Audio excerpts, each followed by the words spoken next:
दोस्तों, ये कहानी पति पत्नी के रिश्ते पर आधारित है और इसमें बताया गया है कि हमें पति पत्नी को आपस में कभी भी लड़ाई नहीं करनी चाहिए। यह कहानी पति की ओर से पति के समझने या ना समझे जाने पर जो पत्नी महसूस करती है, उसे पति ने जब जाना तब देर होने लगी थी। देर हुई तो नहीं ना, तुम्हारी प्लेट्स गिर रही हैं और उल्टियाँ भी हो चुकी थी। आईसीयू में थी। थैंक गॉड बच्चे वक्त रहते अस्पताल ले गए, वरना ड्यूटी। डॉक्टर मेरी तरफ हकारत से देख रहे थे। मैं किसी अजनबी या शून्य में खो गया। तुमने मेरी कभी भी बीमारी, दर्द, तकलीफ को मेरे सामने नहीं दिखाया, न ही काम करने में लापरवाही की, और मैं यही समझता रहा कि सब ठीक है। शादी के बाद से तुम्हारी यह सपनों की मुट्ठी में कैद करने की बातें मुझे बचकानी, बेबुनियाद लगती। रियल लाइफ से दूर की बातें कभी तुम्हारे साथ उठने की कोशिश नहीं की मैंने। तुमने घर बार की जिम्मेदारी से मुझे मुक्त कर दिया, तो मैं आराम तलब होता चला गया। चाय, टॉवेल, कपड़े, खाना सब हाथ में देती थी तुम। जब मैं ऑफिस से घर आता, चाय पिलाती और मैं अपने दोस्तों से मिलने निकल जाता। उस दिन वो बुखार था तो मेरी तीरंदारी में लग गई थी। बहुत खुश थी कि मैं अब तुम्हारे पास रहूँगा। कुछ देर ही सही, पर बुखार उतरते ही मैं काम पर निकल गया। तुम्हारा उतरा चेहरा आज भी मेरे सामने है। मुझे सब ढकोसला लगता, टेंशन लेना, परेशान होना, बच्चों को एक्स्ट्रा एक्टिविटी में भाग दिलाना, उनके लिए भागदौड़ करना। तुम अपने सपनों में भावनाओं को मारकर मेरे साथ हर क्षण खुशी से बिताना चाहती थी। निर्विकार सा मैं काम में ही डूबा रहता, या कभी समय मिलना भी तो मित्र, नाते, रिश्तेदार ही सब मेरे विशेष रहे।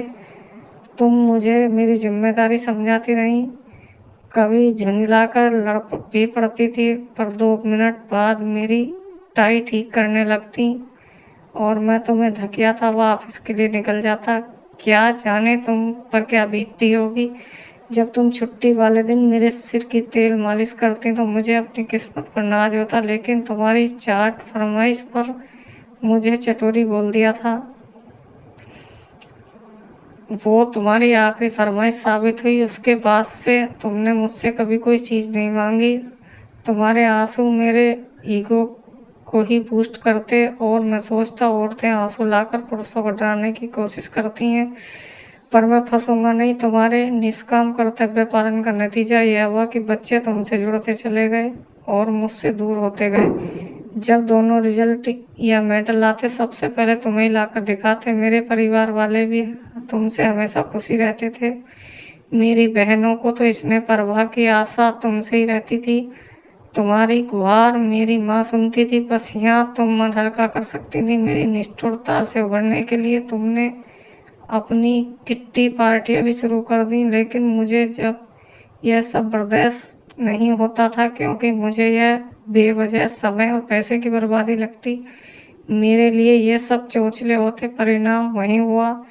प्रौढ़ावस्था में मैं अकेला तथा तृकिष्ट महसूस करने लगा और बच्चों के साथ तुम और मजबूत हो चुकी थी, फिर भी मेरी परवाह थी तुम्हें।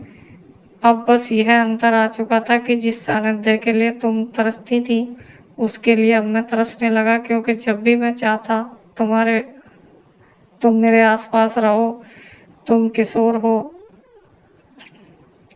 रहे बच्चों से घिरी उनकी कोई समस्या सुलझा रही होती। अब बच्चे भी अपनी अपनी जाब से खुश हैं। इतने सालों की चुप्पी या यूं कहें तिरस्कार से सब कुछ सिमटा चुकी थी। तुम्हें 3 दिन से चढ़ रहे बुखार को भी मैं नहीं देख पाया। जब रविवार को बेटा घर आया तो उसने तुम्हें एडमिट करवाया। अब तो बच्चों को मैं भी हर पल को उसकी माँ को नकारने वाली वस्तु लगने लगा हूँ। लेकिन मैं जानता हूँ कि मुझे अकेला छोड़कर नहीं जाओगी। ज़िंदगी भर मैं खुद को तृप्त समझता रहा और तुम तृषित रहीं। आज मैं तृषित हूँ, तुम तृप्त दिखाई दे रहे हो। दोस्तों, ये कहानी यहीं पर समाप्त होती है। हमें पति पत्नी को एक साथ जीवन गुजारना चाहिए। दोस्तों, अगर कहानी पसंद आई हो तो हमारे चैनल को सब्सक्राइब पे वीडियो को लाइक शेयर कमेंट करके ज़रूर बताएं। जय श्री राम, जय भारत।